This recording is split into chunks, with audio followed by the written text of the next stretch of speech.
Okay, so a great question was asked around how do you maintain recovery then? So is it just by saying I'm making a firm decision on no alcohol? So this is continued on the topic of relapse. The answer is this idea, this comes from some of the 12-step programs. It's this idea of what we call top line and bottom line behaviors. So I'm just going to create a bit of empty space here. Oh, good.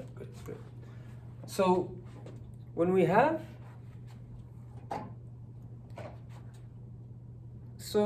when it comes to setting our goals, this comes from coaching. We're big on coaching at NOM. When it comes to setting goals, there's two kinds of goals. One is a positive goal, and one is a negative goal. Okay? Positive goal, an example of a positive goal is I want to be healthy.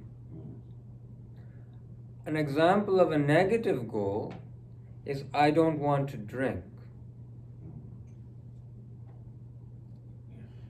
Negative goals, let me ask you a question, just like survey. Which goal tends to produce the greatest degree of success? I don't want to drink, or I want to be healthy? Healthy. I don't want to be healthy. Correct. Why? Because our brains don't work in what we call a linear way. So you say, I don't want to drink. Okay, so you say, I don't want to drink. Okay? I drew it like this for a reason. It's because your brain consumes it like this. It does not consume it like a sentence. I don't want to drink. The brain consumes it in terms of individual components. When you say the word I, all sorts of things come in your head. Don't. All sorts of things come into the head. Want.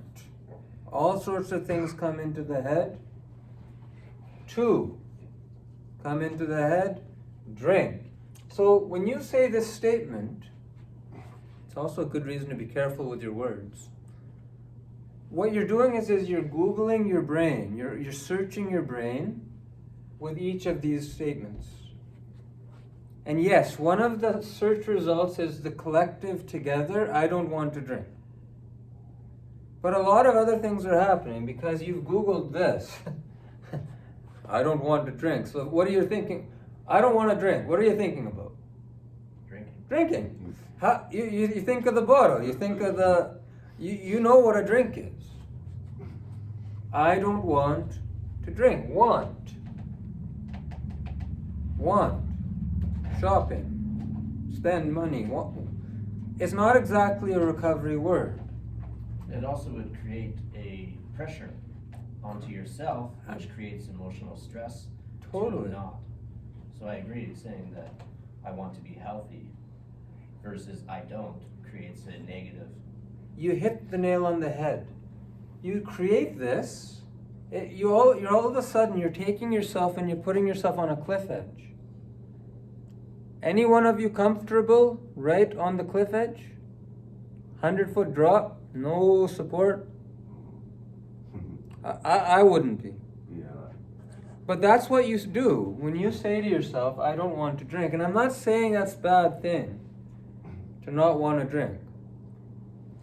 But it totally puts an emotional pressure on your system that is defined as a negative goal. Which also can increase the craving. Yeah. which will increase the craving. Mhm. Because you've lit up, the word drink lights this thing up. Doesn't matter what the context is, doesn't matter if it's I don't, because the brain consumes it individually. And this activates the brainstem no matter what. You subconsciously activate yourself. Correct. You subconsciously activated yourself. Couldn't have said it better. And as we've talked about elsewhere, what you have to understand about the mind is the conscious space. I'll come back to this all the time. Conscious space is very, very tiny. This is actually inaccurate. The reality is the conscious space is very billions of times larger than the or smaller than the subconscious. So subconscious is very vast, very, very big. Subconscious, what we not think about, but is in there. All your memories, all your hurts, all your traumas, all your things, that's all sitting in the subconscious. Drinking and everything that you've done in addiction or mental health, right? It's all sitting in there. Conscious space is very small. You can handle maybe 5 things. Women can handle, in yoga at least they say, about 16 times more than what men can handle all at the same time. Women are better multitaskers than men, typically.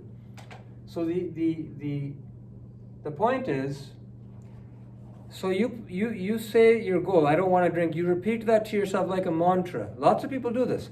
I don't want to drink, I don't want to drink, I don't want to drink, I'm not going to drink, not going to drink. Drink, drink, drink, drink, drink. And so they cloud their conscious space with drinking. It's like setting a fire. So this is what they call white knuckling. In AA, white knuckling is when you hold something so hard that your knuckles turn white. Because you're trying so hard to not do that. And then you do exactly that. I met so many people. Dr. Gill, all my life I told myself I wouldn't be like Dad. And now I'm like Dad. Negative goals produce the thing that you don't want to happen. So don't lead your life with negative goals. So how would you phrase it? Aside from saying, I want to be healthy, because when it comes to goal setting, we want to be specific, right? Beautiful question. How would you say it?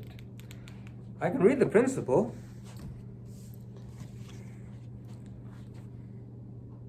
Because I know for me, I'm like, I will quit smoking, or I prefer not to smoke, but I'm still putting that smoke in my head, and then I'm like, smoke. So how do we say that without, because goal setting is usually being specific on what it is you want to do, Yes. and then how you're going to get there. Absolutely. So what I say, this is in the principles. Make your goal inner peace and serenity, and you will naturally and intuitively achieve your recovery goals. So it's not that drinking shouldn't be in your mind, or whatever problem or behavior. I realize some people don't have issues with addiction or think they do. Everyone has issues with something. Everyone copes with something. So pick your poison, I think I would say. The question is, how do you set a realistic kind of goal, and what do you use to measure performance? That's the problem. People set their goals as, I don't want to drink, or I don't want to do drugs, I don't want to do this, I don't want to do that. But those aren't goals, those are performance measures. And that's very important. The end goal and the performance goal are being confused. Not drinking today is a great goal. Just today. Not drinking for the rest of your life, that's going to be a goal that will rev your system up. Because that's a lot of, when you think about how long you're going to live, it creates internal tension, whether it's smoking or whatnot. So we talk about top line and bottom line behaviors. So top line, space, yep, I have some space. So top line behaviors. These are the things you are going to do. Healthy things. So in NOM, our top line behavior, which is the thing that's going to keep you healthy, is self-therapy. Which is connect to self, connect to others,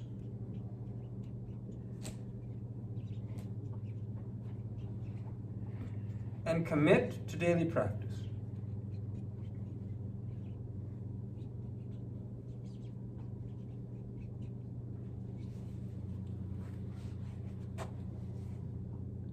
That's a top line behavior. If you do a top line behavior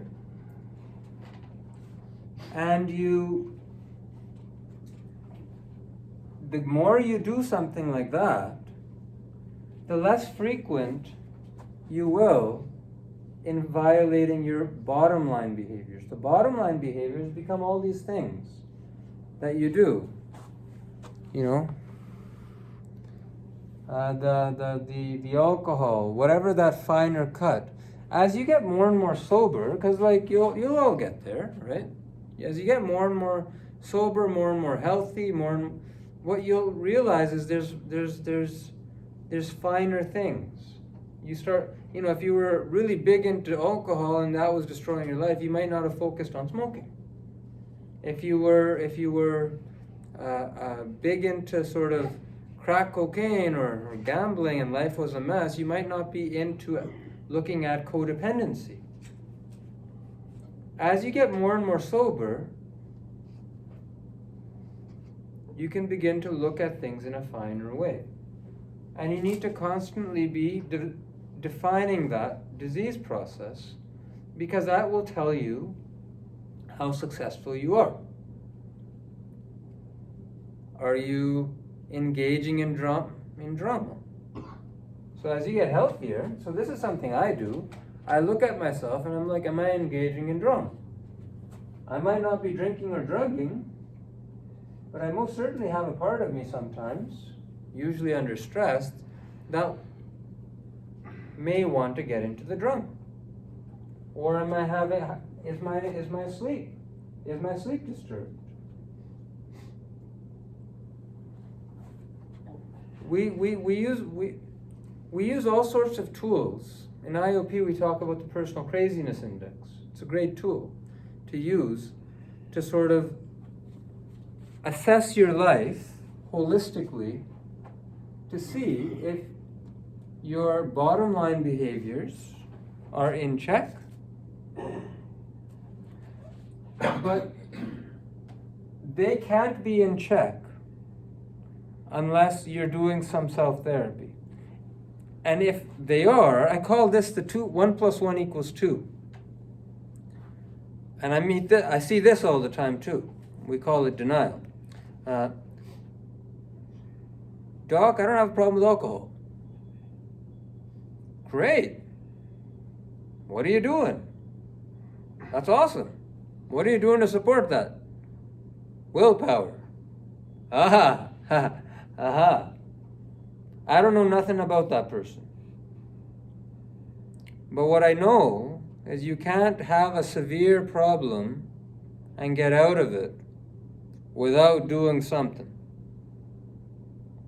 Maybe there's got to be something. Maybe you went to a ceremony in Peru and got cleaned out in some way. Maybe you go to a meeting every week. Maybe you have like a saint or a friend who teaches you to But if you had a problem and you no longer have a problem, what did you do? And I call that 1 + 1 = 2. Because it always has to add up. If it doesn't add up, something is missing. Information is missing. So in your recovery journeys, you'll meet people like this. They're 20 years sober, but they don't do the work. It's a very valid question. How does that work? Oh, it's just willpower. It's not. It can't be. The brain needs constant self-therapy. People who've done the work don't want to stop doing the work. That's a funny thing. Once you start meditating and you get deep into it, remember yesterday we talk about, like, when you get into self-therapy, right? Initially it starts off real slow, the progress. Maybe for months or years, very little progress. But at some point, the growth becomes exponential. And so someone who's like 20 years sober, if they're sober in a self-therapy way, which is simply they have a daily practice of connecting to self and connecting to others in a therapeutic community of being.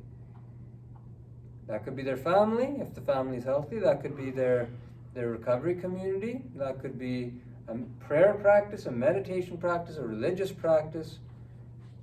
And if they do that, it will yield exponential growth. Exponential growth, I'll explain one thing. I met a guy once who said to me, or he was blogging, and I don't read these blogs, but this other person was telling me what this guy did. So he did this pose called bound lotus. It's a bit of a contortionist yoga pose. But if you are able to achieve it, it's said to have immense mental and spiritual healing properties and physical healing properties. And so he did it, and he would blog about his progress every day.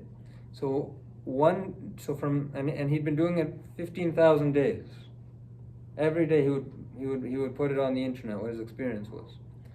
And so on the 15,000th day he wrote, that experience was more powerful than the previous 14,999 meditations that he did. That one experience was more powerful than all of those combined. Which sounds crazy. That sounds like, wow, how can you have one experience that's deeper than everything else? Because growth is exponential. So how much you grow here is way more than what you've grown all the way to that point. That growth comes up to here. So anyone who's gotten 20 years sober without a strong self-therapy practice, without the growing nature of a self-therapy, no one like that stops. You don't stop a practice. I won't. Someone pays me $1 billion, I won't. Keep your million. I'll keep my practice.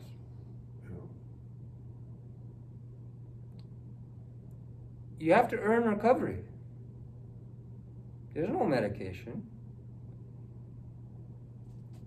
You have to deal with your issues. You have to earn your recovery. You have to earn your practice. And then abstaining is effortless, because any of those things interfere with exponential growth. You won't want to. And it won't take 15,000 days for you. But it won't take 2 weeks. Most people, they don't build a serious practice every day because they don't see the results fast enough. But the results, once they're sustained, nobody can take them away from you. Someone just went to rehab and he had to stop all his medications to go to rehab. And he's like, but they can't stop my self-therapy. And he's right. No one can take that away. Not your wife, not your kids, not your parents, not your whoever's stressing you. No one can take that away from you if you take the time to build it. And the last thing that I'll say, because I think I meant to say this today, is you keep what you've got. Whatever you've got through your recovery till today, you cannot lose it.